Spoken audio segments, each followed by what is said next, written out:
Selamat datang kembali di pembahasan kita. Hari ini kita mau gali satu teknik nih yang kuat banget dari materi yang Anda bagikan. Ini teknik persuasi klasik. Akarnya ternyata, wah jauh sampai Yunani kuno.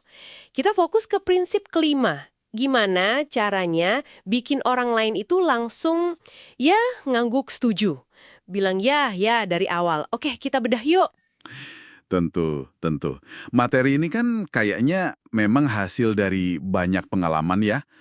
Isinya soal hubungan antar manusia. Dan prinsip yang ini yang mau kita bahas, intinya soal membangun, apa ya, landasan persetujuan. Bukan sekedar trik loh, tapi lebih ke memahami gimana sih memulai interaksi yang positif, biar komunikasinya lebih lancar, dan ya bisa memenangkan hati dan pikiran orang lain. Prinsip kelima ini kalau saya tangkap intinya jelas banget ya. Pas ngobrol, jangan mulai dari perbedaan. Justru sebaliknya, fokus ke hal-hal yang kita sama-sama setuju. Tekankan terus itu. Usahakan lawan bicara kita ngomong iya duluan. Jauhkan mereka dari kata tidak. Kenapa sih tidak ini harus dihindari banget? Nah, ini nih psikologinya. Menarik. Kayak yang Profesor Overstreet bilang di materi Anda itu. Respons tidak itu bukan cuma kata negatif biasa. Itu kayak hambatan besar. Begitu orang bilang tidak, ada semacam mekanisme pertahanan diri gitu. Harga dirinya muncul, menuntut dia konsisten sama penolakan awalnya. Oh, jadi kayak gengsi gitu ya untuk narik kata-katanya lagi. Nah, persis. Jadi susah banget buat dia narik kembali ucapan tidak itu, meskipun mungkin belakangan dia sadar kalau dia keliru. Kayak tembok gitu jadinya.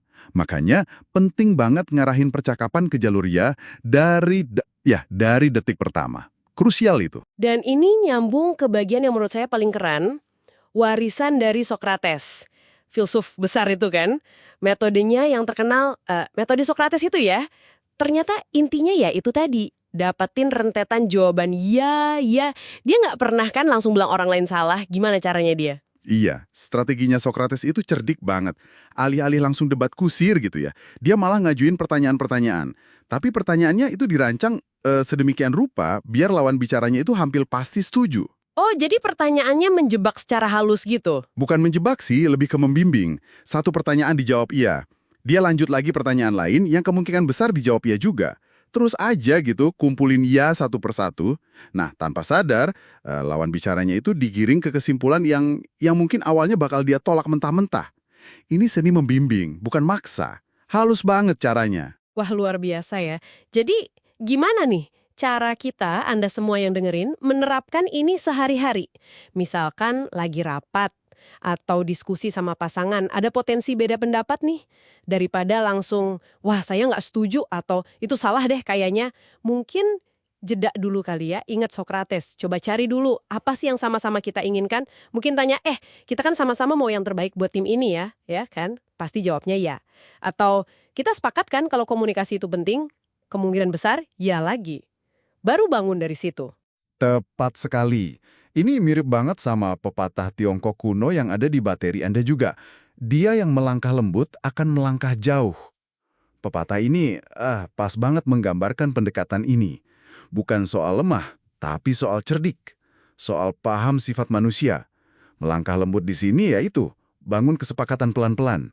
Persetujuan itu kan buka pintu ya. Kalau penolakan, ya nutup pintu. Pendekatan ini bangun jembatan, bukan tembok. Gitu intinya. Oke. Jadi pelajaran utamanya ini soal dahsyatnya memulai dari kesamaan ya. Cari dulu titik temunya, bangun fondasi ya, sebelum masuk ke area yang mungkin agak sensitif atau beda. Ini bukan manipulasi licik gitu ya, tapi lebih ke strategi komunikasi yang cerdas. Biar dialognya lebih enak, harmonis, dan ya bisa mencapai pemahaman bareng. Atau persuasi yang etis tentunya. Betul. Nah, sebagai penutup nih, mungkin ada satu hal yang bisa Anda bawa pulang buat direnungkan. Coba pikirkan, di luar situasi yang jelas-jelas Anda mau meyakinkan orang lain, gimana teknik iya-iya ini bisa dipakai di obrolan sehari-hari Anda? Coba deh, Gimana kalau kita membiasakan diri nyari titik temu, nyari kesepakatan-kesepakatan kecil? Apakah itu bisa memperkaya hubungan dan pemahaman kita sama orang lain? Bahkan saat gak ada tujuan akhir yang spesifik, selain ya sekedar nyambung dan saling ngerti lebih baik aja. Gimana itu?